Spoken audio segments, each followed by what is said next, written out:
This afternoon, federal judge Tanya Chutkan, that's a name that might ring a bell if you remember the legal exertions of special counsel Jack Smith. Well, she held a preliminary hearing on the constitutional limits, if there are any, on Elon Musk's efforts to run, manage, and enforce the decisions of the Department of Government Efficiency. I want to bring in Tennessee Republican Congressman Tim Burchett. He serves on the newly formed House Department of Government Efficiency subcommittee. Congressman, I'll get into DOGE in a second, but first, if with your permission, I'd like to ask you a broader philosophical question.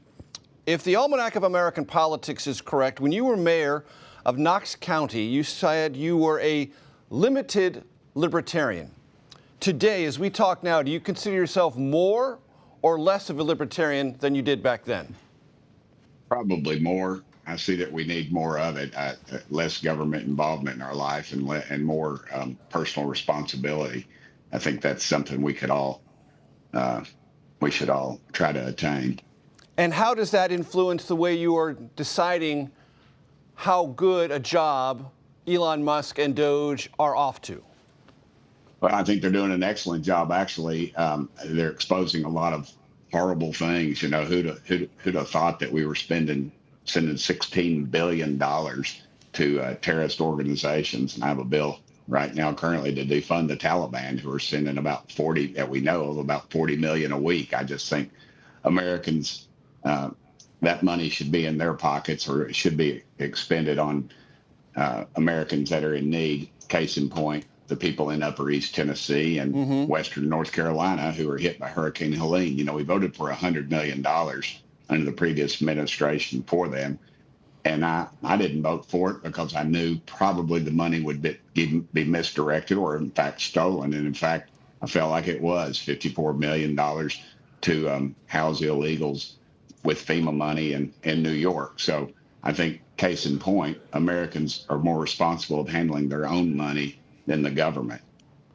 Do you want Elon Musk and his associates to cancel payments from the federal government, or would you prefer President Trump send a list of things that he believes are either wasteful or misdirected to Congress, and then have Congress kill that funding through an appropriations process, or maybe the process by which you have to fund the rest of the government come middle of next month? I'm in favor of more of a hybrid type situation. I'm just going to be honest with you. I think that Elon Musk and the DOGE group and President Trump probably have about 100 to 150 days before Congress loses its guts. Because I'm afraid what's going to happen is you're going to see that some of this money is flowing back to Congress members, either through family members, wife and or girlfriend that maybe works at one of these organizations or one of the companies or endless corporations that are attached to it.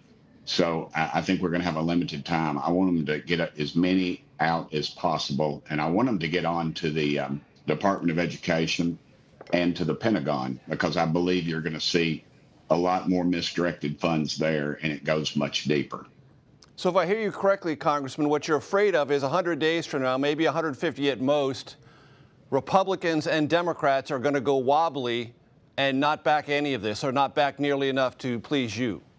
Yes, sir. I think what will happen is you'll see, and I used to be called a conspiracy theorist, and now I'm just called a realist. I think you'll see the Republicans, the House will put forth a measure that's very conservative, and the Democrats will put one out equally as conservative, but they will not align. And the people in charge will know that, and then you'll just see, again, it'll just run aground. So I think right now, and Congress has to have the guts to back up what the president does. Any executive order the next president can undo, but it's a little tougher when Congress puts it in action. I think we need a clear plan to start doing that. And real quickly, just yes or no, 2,000 people removed from Energy Department. You okay with that? If they're not doing their job, what it's designed to do, I suspect, like most government departments, though, they're very bloated. I have met with a guy this morning who said, you know, he showed them how to save money, and he did at his place. And then as soon as he left, they brought the people right back in, and they're not saving any money. So, yeah. How about 1,000 from the Veterans Administration? If they're not doing their job, the trouble you have with the VA is that, you know, veterans ought to be able to go to any hospital or doctor in the country. Just bring a card and say, here's my DD 214, an honorable discharge, and they ought to be able to receive the top medical care in the country. Currently, though, they're bused to VA hospitals in places, and and some of them, we're pretty fortunate here in Tennessee, but some of the VA treatment centers and hospitals, I understand, are not doing their job. So if they make it more efficient, they get rid of a bureaucrat, I'm all for it. How about 3,400 from the Forest Service? I would support that as well if they're not doing their job. If these people are out in the forest doing their job, they're preventing wildfires, the ones that ravage California, then I'd say we need to keep them. But again, you're looking at these programs that have been bloated for years, and everybody, and that's the power in government, is employment. You start employing people, and currently a lot of the federal government are no-show jobs, and that's where we're running. The mayor of Washington, D.C., as liberal as she is, she's a very kind lady, but she petitioned President Biden to send people back to work because downtown Washington was dying. The only people making any money were the people selling weed. Understood. There are now 7,500 who have signed up for the president's buyout offer at the end of this fiscal year. When that bill comes before Congress, will you vote to provide the money to pay out that early retirement program?